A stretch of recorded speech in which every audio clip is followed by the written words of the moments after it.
Siapa sosok yang cocok untuk menjadi ketua tim pemenangan Jokowi Ma'ruf Amin dan kapan akan diumumkan? Kita akan langsung membahasnya bersama dengan juru bicara tim kampanye nasional Koalisi Indonesia Kerja yang juga politisi Partai Nasdem Irma Suryani Chaniago. Selamat sore.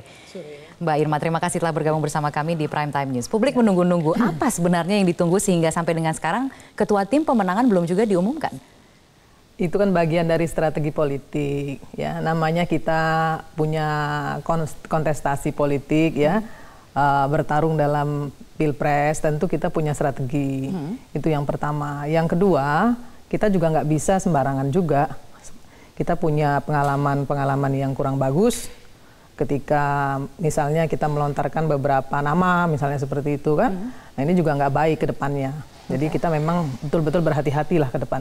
Oke. Nah, kriteria yang dicari itu sebenarnya seperti apa? Apakah memang saat ini sudah mengerucut ke nama-nama? Atau masih sebatas kriteria? Nama sih sudah ada. Sudah ada? Nama sudah ada. Ada berapa nama? Ya, kita sekitar 3 nama lah. Sekitar 3 nama. Jadi belum berubah pada posisi terakhir waktu itu kita dengar 3 nama gitu. Ya, 3 nama yang sama gitu yang sempat dibicarakan pada waktu yang itu. Yang sudah ditimang-timang gitu ya, yang sudah kita analisa gitu ya, kira-kira ini memang cocok untuk menjadi ketua tim kita gitu, sudah ada namanya, sudah juga disepakati sih sebenarnya. Bukan belum ada gitu ya, sudah ada, hanya ya kita tunggulah nanti ya Pak Jokowi mengumumkannya sendiri. Beliau kan memang suka kejutan-kejutan gitu ya. Kejutan-kejutan ya. Yang bikin orang terkejut-kejut gitu loh. Asal jangan kejut-kejut aja nanti. Jangan kejut-kejut ya, terutama kubu Prabowo dan Sandiaga. Apakah strategi yang sama juga akan digunakan gitu ya? Yang kita ketahui pada waktu itu pada saat penentuan Wapres itu kan juga saling tunggu. Apakah strategi yang sama juga digunakan saat ini untuk menentukan ketua tim pemenangan? Bisa saja. Mungkin saja itu kita lakukan, karena kan kita namanya strategi ya Mbak ini ya, namanya strategi memang harus seperti itu gitu ya. Jadi tergantung misalnya ketua tim pemenangan Prabowo Sandiaga siapa, gitu latar belakang militer berarti harus diimbangi dengan latar belakang militer juga? Itu bagian dari strategi juga kan, yang memang harus menjadi dasar pijakan kita untuk menetapkan ketua tim. Oke. Nah, kalau kita mendengar ada beberapa nama yang juga santer disebut-sebut belakangan ini, ada nama Gatot Nurmantio. Kemudian sebelumnya kita juga mendengar Muldoko. Bagaimana pandangan Anda terhadap kedua nama ini? Mau tahu banget nih ceritanya. Mau tahu banget. Bagaimana Mbak Irma? Saya kira nama-nama yang disebutkan itu juga nama-nama yang berkompeten ya. Kemudian nama-nama yang juga menurut kami juga sangat layak untuk jadi ketua tim pemenangan gitu ya. 2 nama tersebut? Ya nggak 2 nama, 3 nama malah. 3 nama. Jadi ada 1 nama lagi. Ya, jadi dari 3 nama itu 2 nama yang sekarang sedang didiskusikan itu adalah termaksud Gatot Nurmantio dan juga Muldoko. Pokoknya ada 3 nama gitu ya. Tapi saya nggak mau kita nggak mau sebutin nama-namanya karena ini menyangkut strategi, juga menyangkut hal-hal yang jangan sampai nanti menjadi kontraproduktif juga ke depannya, sehingga kita memang sangat hati-hati, sehingga nanti kalau kita sebutkan itu menjadi kejutan yang luar biasa juga gitu. Dan itu diserahkan kepada Pak Jokowi begitu untuk menentukan sendiri. Dan dikonsultasikan kepada tentu pihak lain? Karena kan Pak Jokowi nggak pernah, walaupun seperti gini misalnya penentuan Wapres itu kan sebenarnya kita lebih kepada silakan Pak Jokowi yang memilih, kita akan diskusikan apa kelemahan dan kekurangannya. Tapi Pak Jokowi sendiri tidak seperti itu. Beliau juga meminta pendapat dari semua tim partai koalisi, walaupun partai-partai yang baru bergabung pun juga tetap dimintai pendapat oleh beliau. Begitu. Dan pada malam ini kita ketahui ada pertemuan antara Pak Jokowi dengan para sekjen. Apakah ketua tim pemenangan juga akan didiskusikan dalam pertemuan tersebut? Akan didiskusikan. Akan dikonsultasikan. Akan dikonsultasikan, didiskusikan. Ya dikerucutkan pastinya. Dikerucutkan dari 3 nama menjadi 1 nama. Insya Allah. Oke. Nah, apakah kemudian dari masing-masing parpol itu juga diberi kesempatan untuk mengusulkan nama-nama lain? Tentu, karena Pak Jokowi bukan orang yang otoriter gitu ya, menentukan sendiri, tidak. Walaupun seluruh partai koalisi itu menyerahkan kepada beliau, tapi partai koalisi juga diberi kesempatan untuk memberikan usulan nama, kemudian bisa juga didiskusikan karena beliau juga tidak pernah bukan orang yang otoriter gitu, sehingga semua calon yang disampaikan itu memang didiskusikan mana kurang mana lebihnya gitu.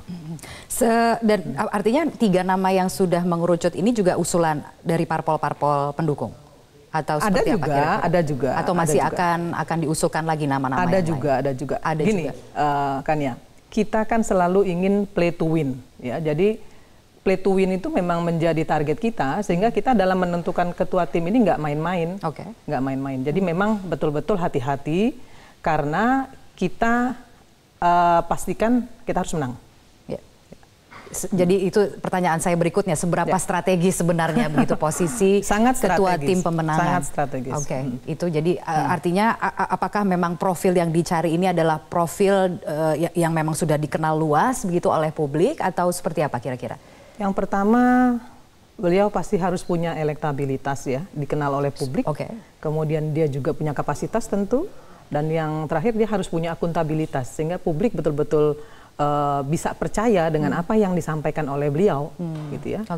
Itu penting sekali, gitu ya. Jadi beliau juga harus dikenal oleh masyarakat, kemudian bukan hanya dikenal, dipercaya juga, dan kemudian punya kapasitas juga. Ya, punya kedekatan dengan masyarakat juga. Gitu. Itu penting sekali. Tapi artinya pengumumannya tidak akan menunggu sampai dengan saat-saat terakhir. Yang kami dengarkan memang aturan KPU juga memperbolehkan nama-nama ini paling tidak sampai dengan 1 hari jelang kampanye pada tanggal 21 September untuk diserahkan begitu nama-nama barunya ataupun jika ada pergantian nama. Tergantung situasinya nanti. Kita lihat situasinya. Karena pertarungan ini kan juga bagian dari pertarungan urat saraf juga, gitu ya. Pertarungan strategi, ya, pertarungan media, gitu ya, pertarungan ide juga, gitu.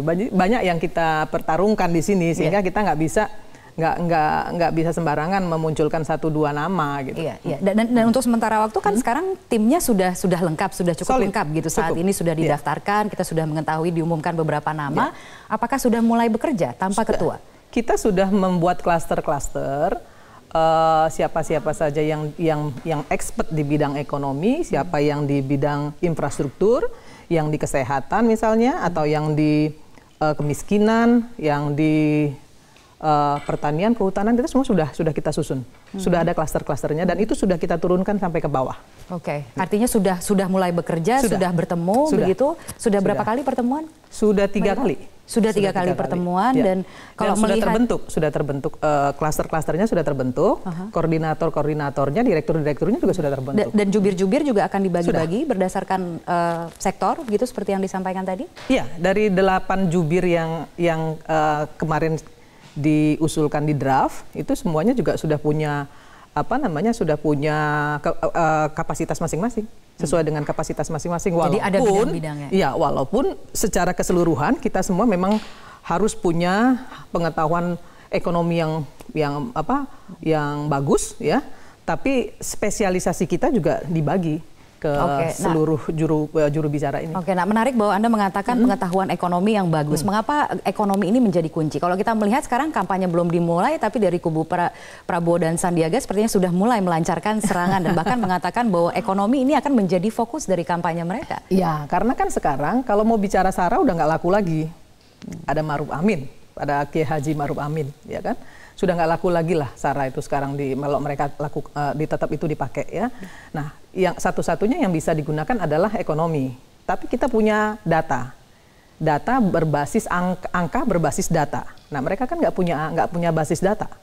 Nah, yang mereka jual hanya emosi dan harapan. Mereka hanya masih menjual emosi dan harapan. Kalau kita kan sudah punya bukti apa yang dilakukan, hasilnya sudah dirasakan masyarakat. Tapi apa yang mereka lakukan belum. Advokasi kepada masyarakat pun saya sampai hari ini saya belum lihat. Tapi sudah cukupkah itu artinya strateginya itu hanya akan menjual capaian-capaian begitu, artinya ya kalau kita melihat slogan dari Pak Jokowi selama ini adalah kerja nyata. Berarti kerja nyata ini yang kemudian nanti akan menjadi strategi utama dari kerja nyata dan inovasi-inovasi baru lagi yang akan kita lakukan dalam mensejahterakan masyarakat tentu. Karena begini, Kania. Tapi mana yang lebih efektif sebenarnya Mbak Irma? Apakah memang pendekatan emosional atau pendekatan berbasis data untuk memenangkan pertarungan? Saya kira dua-duanya penting. Dua-duanya penting. Untuk itu kami pun tidak lagi seperti kemarin-kemarin. Kalau kemarin kita kan defense, ya. Mereka ngomong, kita buka datanya, dia serang, kita buka datanya. Tapi sekarang kita nggak mau seperti itu lagi. Gitu. Lu jual, gua beli. Jadi sekarang lu jual, gua beli. Ya itu aja. Jadi kita perlu juga mengatakan kepada masyarakat bahwa kami mampu.